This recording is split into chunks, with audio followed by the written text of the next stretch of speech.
Hello everyone, welcome to my channel. तो दोस्तों, आज हम कर रहे हैं स्टैट क्लास 2। इसके जो है थ्योरी हमने फर्स्ट क्लास में कर ली है। जिसने वो वीडियो नहीं देखी है तो उस वीडियो को जरूर देख लेना। इस वीडियो में हम करेंगे चैप्टर 1 जो है चाइल्ड डेवलपमेंट, और इसका जो है फर्स्ट चैप्टर उसके एमसीक्यू। तो चलिए स्टार्ट करते हैं। विकास कभी ना समाप्त होने वाली प्रक्रिया है, यह विचार किससे संबंधित है? तो यह निरंतरता का सिद्धांत है, यानी विकास कभी नहीं समाप्त होता, यह निरंतर चलता रहता है, इसलिए क्या होगा? निरंतरता का सिद्धांत है ये सीटेट 2011 में आया हुआ क्वेश्चन है। सेकंड क्वेश्चन, निचली कक्षाओं में शिक्षण की खेल पत्ती मूल रूप से आधारित है। तो यह है विकास एवं वृद्धि के मनोवैज्ञानिक सिद्धांतों पर, सीटेट 2011 यूपीटेट 2011 में आया हुआ क्वेश्चन है। क्वेश्चन नंबर 3, अवधारणाओं का विकास मुख्य रूप से डैश का हिस्सा है। तो ये भी 2011 में आया था सीटेट में। तो ये बौद्धिक विकास, इसका आंसर क्या रहेगा? बौद्धिक विकास। क्वेश्चन नंबर 4, व्यक्तिगत शिक्षार्थी एक दूसरे से भिन्न होते हैं। तो किस में भिन्न होते हैं? विकास की दर में, यानी हर एक व्यक्ति में, हर एक शिक्षार्थी में विकास की दर अलग अलग होती है।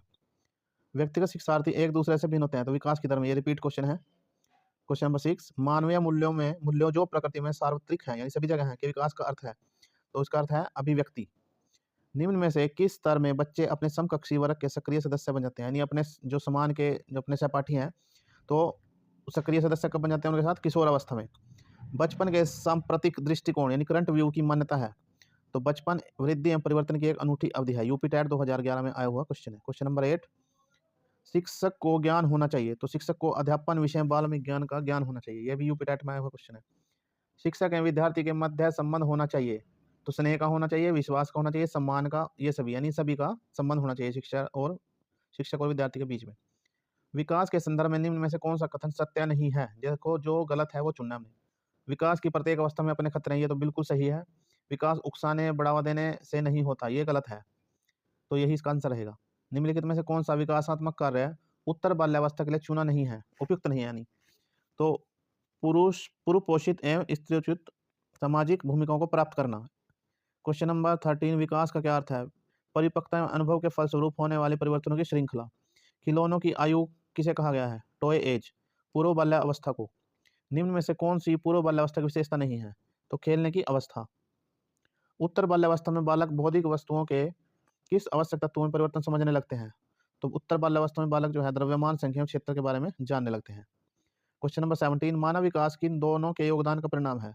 तो मानव विकास जो है वंशानुक्रम एवं वातावरण यानी हेरिडिटी और इन्वायरमेंट का परिणाम है, रीट में आया हुआ है क्वेश्चन। निम्नलिखित में कौन सा कथन विकास के बारे में सत्य नहीं है?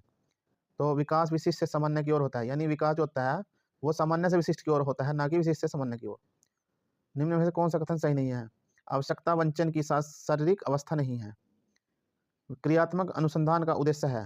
तो क्रियात्मक अनुसंधान का उद्देश्य है विद्यालय तथा कक्षा की शैक्षिक कार्य प्रणाली में सुधार लाना। श्रम एवं गर्व जैसी भावना का विकास किस अवस्था में होता है? तो यह बाल्यावस्था में होता है। शैशव अवस्था की मुख्य विशेषता क्या नहीं है?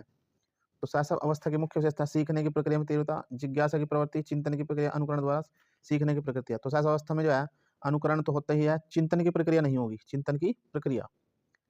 किस मनोवैज्ञानिक के अनुसार विकास एक सतत एवं धीमी प्रक्रिया है? तो यह किसने कहा है? स्किनर ने। बाल्यावस्था होती है 12 वर्ष तक। विकास में वृद्धि से तात्पर्य है आकार, सोच, समझ, कौशलों में वृद्धि। क्वेश्चन नंबर 26, परिपक्वता का संबंध है विकास से। तनाव और क्रोध की अवस्था किशोर अवस्था। एक 13 वर्षीय बालक बात बात में अपने बड़ों से झगड़ा करने लगता है और हमेशा स्वयं को सही साबित करने की कोशिश करता है। वह विकास की किस अवस्था में है? तो ऐसा किस में होता है? किशोर अवस्था में।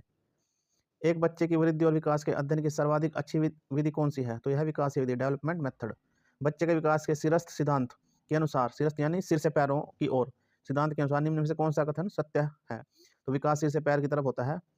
विकास के परिप्रेक्ष्य में समय के साथ होने वाले परिवर्तन इनमें से क्या शामिल है? ये सभी। रूप, अनुक्रम, दर। क्रम में बालक को विकसित होने में कितने दिन लगते हैं? तो 280 दिन। सॉरी, क्रम में। नवजात शिशु का भार होता है 7 पाउंड। निम्नलिखित में कौन सा विकास का सिद्धांत नहीं है? तो विकास मशीनी प्रक्रिया है, ये सिद्धांत नहीं है। वृद्धि को प्रभावित करने वाला कारक।